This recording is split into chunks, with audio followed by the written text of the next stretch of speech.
नमस्कार, आप देख रहे हैं आज तक। आपके साथ मैं हूं सईद अंसारी। स्वागत है आपका दुनिया आज तक में। दुनिया की हर बड़ी खबर इस बुलेटिन में हम आपको दिखाएंगे, लेकिन उससे पहले नजर दुनिया टॉप 10 पर।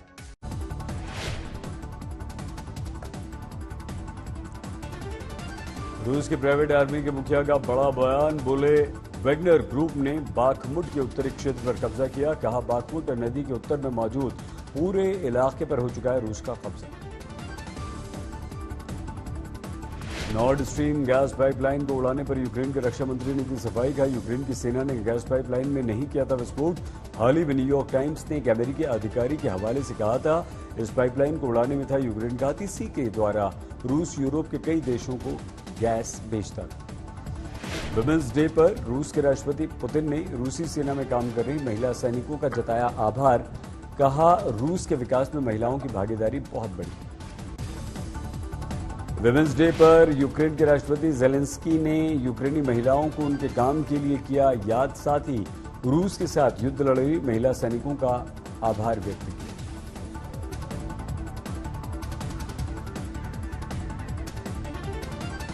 कनाडाई संसद में यूरोपीय यूनियन की अध्यक्ष उर्सुला वॉन डेर ने यूक्रेन की महिलाओं की तारीफ की। रूसी हमले को मानवता, महिलाओं के अधिकारों के विरुद्ध युद्ध बताया। उर्सुला ने रूसी हमले के बाद यूक्रेन सेना में शामिल महिलाओं की तादाद दोगुनी होने की बात कही। वुमेन्स डे के एक दिन इंडोनेशिया की राजधानी जकार्ता में महिलाओं ने किया बड़ा प्रदर्शन। सरकार से समान अधिकार की मांग की। इंडोनेशिया में महिलाओं को पुरुषों की तुलना में कम अधिकार। ईरान ने बैलिस्टिक मिसाइल्स के विकास में तेजी लाने के लिए संकेत दिए। ईरान के रक्षा मंत्री बोले 2000 किलोमीटर तक मार करने वाली बैलिस्टिक मिसाइल हमने विकसित की। साथ ही हमारे पास वो शक्ति जिससे पश्चिमी देशों से मुकाबला हम कर सकें। ग्रीस में ट्रेन हादसे से नाराज मजदूर यूनियनों ने सुरक्षा हवाला देते हुए हड़ताल कर दी। ट्रेन हादसे में 57 लोगों की मौत हुई थी और सुरक्षा बढ़ाने की मांग को लेकर प्रदर्शन ये लोग कर रहे हैं। जॉर्जिया में विदेशी एजेंट कानून के शुरुआती हिस्से को संसद में मिले समर्थन पर भड़के लोग। राजधानी तिबिलिसी में प्रदर्शनकारियों ने पुलिस पर बम फेंके। प्रदर्शनकारियों पर पानी की बौछार हुई, आंसू गैस के गोले छोड़े गए। ईयू की सदस्यता लेने की जॉर्जिया की उम्मीद को इससे लगेगा धक्का।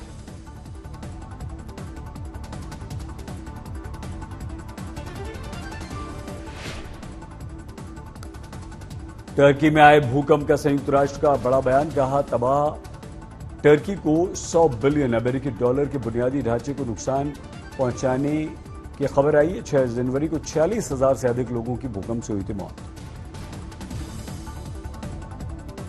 फ्रांस में पेंशन नियमों में सुधार के विरुद्ध देश भर में प्रदर्शन हो रहा है। राजधानी पेरिस में जगह जगह बैनर पोस्टर थामे लोग दिखाई दिए। प्रदर्शनकारी इस निर्णय का विरोध कर रहे हैं जिसमें आम लोगों को परेशानी उठानी पड़ रही है।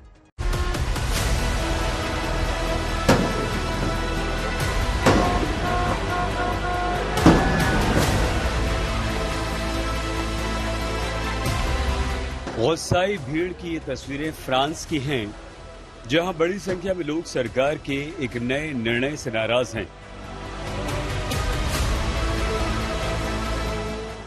कहीं प्रदर्शन में शामिल लोग पुलिस वालों पर पथराव कर रहे हैं, तो कहीं प्रदर्शनकारियों को भगाने के लिए पुलिस आंसू गैस के गोले दाग रही है। पानी की बौछार के साथ सड़कों पर आगजनी की ये तस्वीरें रिटायरमेंट की उम्र को लेकर उठे विवाद का परिणाम है। इस विरोध का कारण है सरकार का वो निर्णय जिसके तहत रिटायरमेंट की उम्र को बढ़ाकर 64 साल कर दिया गया। इस निर्णय से नाराज लोग अपने अपने ढंग से इसका विरोध कर रहे हैं। स्थिति ये है कि एक और जहां बड़ी संख्या में मेट्रो और दूसरे हाई स्पीड ट्रेनों के कर्मचारी हड़ताल पर चले गए, तो वहीं कई बिजली कर्मचारी भी हड़ताल पर हैं।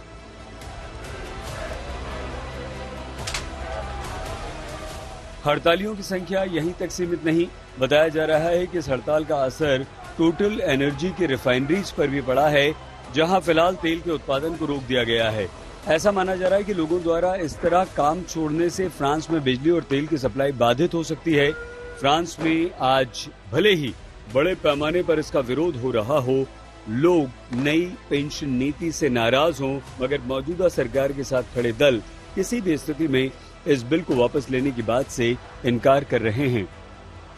Même si la réforme est provisoirement impopulaire, nous en avons connu d'autres, Mais quand on est et quand on fait de la politique, on assume ce qui est bon pour le pays. Et cette réforme, à terme, elle ne sera pas abrogée, pas plus que vous n'aviez abrogé la précédente. इस हफ्ते संसद में retirement की उम्र में हुए बदलाव पर बहस होना निश्चित किया गया है।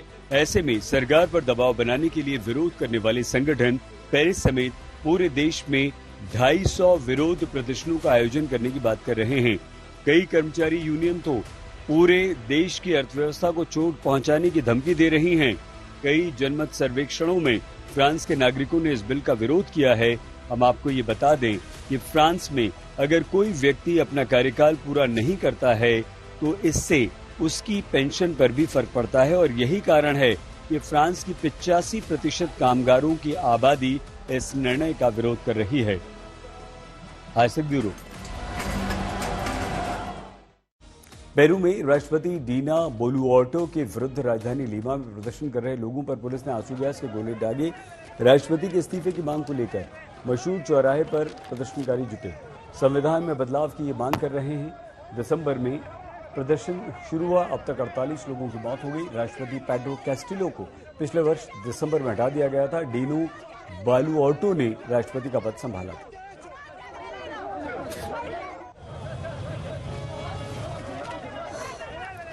स्वीडन इन दिनों जबरदस्त बर्फबारी का सामना कर रहा है। स्थिति ऐसी हो गई कि सड़कों पर कई इंच तक बर्फ की मोटी परत जमा हो गई। लोगों को रोजमर्रा के काम करने में परेशानियों का सामना करना पड़ रहा है।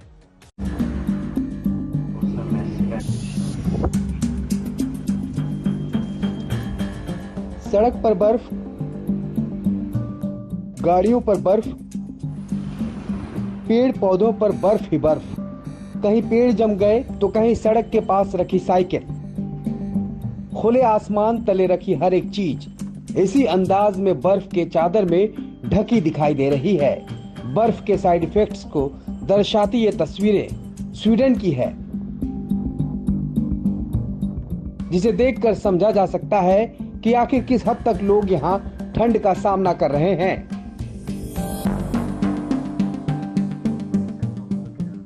बर्फीली बारिश के बीच दौड़ती भागती जिंदगी की तस्वीरें स्वीडन की राजधानी स्टॉकहोम की हैं। दरअसल स्टॉकहोम में और इसके आसपास के इलाकों में जबरदस्त बर्फीला तूफान आया है। हालात ऐसे हैं कि सरकार ने तूफान की गंभीरता को देखते हुए येलो वार्निंग जारी कर दी है। साथ ही लोगों से जरूरत पड़ने पर ही घरों से निकलने की अपील की है। दूसरी ओर मौसम में अचानक आए बदलाव के कारण स्टॉकहोम से उड़ान भरने वाले कई विमानों को कैंसिल कर दिया गया है, तो वहीं कई विमान देरी से उड़ान भर रही हैं। हालांकि अच्छी बात यह है कि मौसम विभाग ने जल्द ही इस बर्फीली तूफान के खत्म होने की संभावना जताई है। ऐसे में उम्मीद जताई जा रही है कि एक बार फिर स्वीडन के नागरिक अपने रोजमर्रा जीवन में वापस जा सकेंगे, जो फिलहाल इस बर्फीली तूफान के कारण बाधित दिखाई दे रही है। आज तक ब्यूरो। खबर फिलीपींस की, जहां के समुद्र में बिखरा तेल समुद्री जनजीवन को बर्बाद कर रहा है। ये तेल एमटी प्रिंसेस एम्प्रेस नाम के जहाज के इंजन में आई खराबी के कारण फैला। मध्य फिलीपींस के इलाके में 8 लाख लीटर तेल फैल गया। समुद्री वैज्ञानिकों के अनुसार 36,000 हेक्टेयर में मौजूद कोरल रीफ, मैंग्रोव, समुद्री घास को नुकसान पहुंच रहा है। ऐसे में कहना गलत नहीं होगा कि तेल के फैलने को कम नहीं किया गया तो आने वाले समय में नुकसान बढ़ जाएगा। इस बुलेटिन में फिलहाल इतना ही। आप प्लीज अपना बहुत ख्याल रखिएगा। देखते रहिए आज तक।